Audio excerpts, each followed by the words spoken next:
OBD de trouble code description technique Stuck in reverse. Qu'est-ce que cela signifie?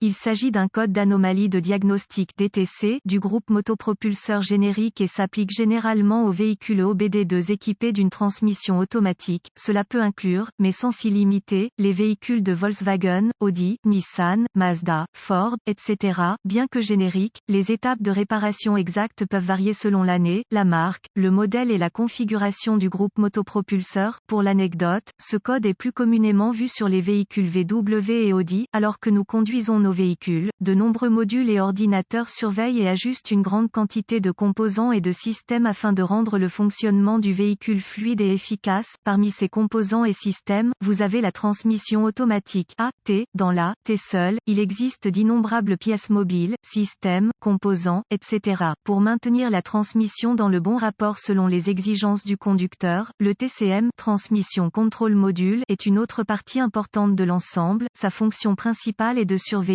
d'ajuster et de corréler différentes valeurs, vitesse, entrée du conducteur, etc. Et de déplacer efficacement le véhicule pour vous. Étant donné le grand nombre de possibilités ici, vous voudrez commencer, et probablement vous y tenir, les bases ici, très probablement, si vous recherchez ce code, votre véhicule ne va nulle part rapidement, voire nulle part. Si vous êtes coincé dans un rapport ou au point mort, ce serait une bonne idée d'éviter de conduire le véhicule, ou d'essayer de le faire, jusqu'à ce que le problème soit réparé. Disons que vous êtes coincé en deuxième vitesse, que vous essayez d'atteindre les vitesses sur autoroute, vous l'obtenez probablement plus vite que 60 km/h. Cela dit, votre moteur travaillera extrêmement dur pour maintenir la vitesse souhaitée. Des dommages au moteur sont très probables dans ces événements. Le CM, module de commande du moteur, allume le CEL, Check Engine Light, et enregistre un code P072B lorsqu'il détecte que la transmission automatique est bloquée en marche arrière, indicateur de vitesse de transmission automatique. Quelle est la gravité de ce DTC? Modérément élevé, je dirais. Ces types de codes doivent être pris en compte immédiatement. Bien sûr, le véhicule peut même rouler dans la rue, mais vous devrez le réparer avant que d'autres dommages ne se produisent. Vous pourriez littéralement vous coûter plusieurs milliers de dollars en négligeant cela trop longtemps ou en ignorant les symptômes. Les transmissions automatiques sont des conceptions extrêmement complexes et doivent être entretenues correctement pour maintenir le bon fonctionnement. Quels sont certains des symptômes du code? Les symptômes d'un code d'anomalie P072B peuvent inclure, vitesses anormales du véhicule, faible puissance ne peut conduire qu'en arrière, bruit du moteur anormaux, réponse réduite des gaz, vitesse limitée du véhicule, fuite d'ATF, liquide de transmission automatique, liquide rouge sous le véhicule. Quelles sont certaines des causes courantes du code? Les causes de ce code P072B peuvent inclure, blocage dans l'hydraulique de transmission, niveau ATF bas, ATF sale, problème de solénoïde de décalage, ATF incorrect, problème TCM, problème de câblage, C, à frottement, fusion, court, ouvert, etc., problème de connecteur, C, AD, fusion, languette cassée, broche corrodée, etc. Quelles sont les étapes de dépannage du P072B?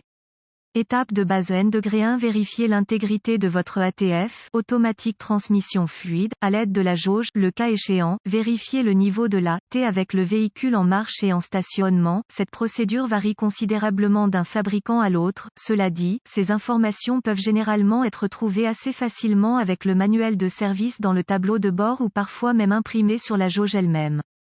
Assurez-vous que le liquide est propre et exempt de débris. Si vous ne vous souvenez pas avoir déjà effectué un service de transmission, ce serait une bonne idée de vérifier nos dossiers et d'entretenir votre transmission en conséquence. Vous seriez probablement surpris de voir à quel point un ATF sale peut affecter la fonctionnalité de votre transmission. Conseil: vérifiez toujours le niveau d'ATF sur une surface plane pour obtenir des lectures précises. Assurez-vous d'utiliser le liquide recommandé par le fabricant. Étape de base N-2 de fuite. Si votre liquide était faible, il irait probablement quelque part. Vérifiez votre entrée pour tout signe de tache d'huile ou de flaque d'eau. Qui sait, cela peut être votre problème. Quoi qu'il en soit, c'est une bonne idée de résoudre ce problème également. Étape de base N-3, vérifiez votre TCM, module de commande de transmission. Pour tout dommage, il est situé sur la transmission elle-même ou sur tout autre endroit où il pourrait être soumis aux éléments. Recherchez tout signe d'intrusion d'eau, cela pourrait très certainement provoquer un problème comme celui-ci. Parmi d'autres possibles, tout signe de corrosion sur le boîtier ou les connecteurs est également un bon signe de problème. Étape de base N-4, si tout se vérifie jusqu'à présent, en fonction des capacités de votre scanner OBD2, vous pouvez surveiller la position conditions de l'équipement et vérifier la fonctionnalité. Cela étant dit, il sera facile de dire si votre transmission change ou non par sa simple maniabilité. Avez-vous le plancher et il accélère douloureusement lentement? Il est probablement coincé à la vitesse supérieure, 4,5, 6,7. Pouvez-vous accélérer rapidement, mais la vitesse du véhicule ne va jamais aussi vite que vous le souhaitez? Il est probablement coincé dans un rapport bas, 1, 2,3.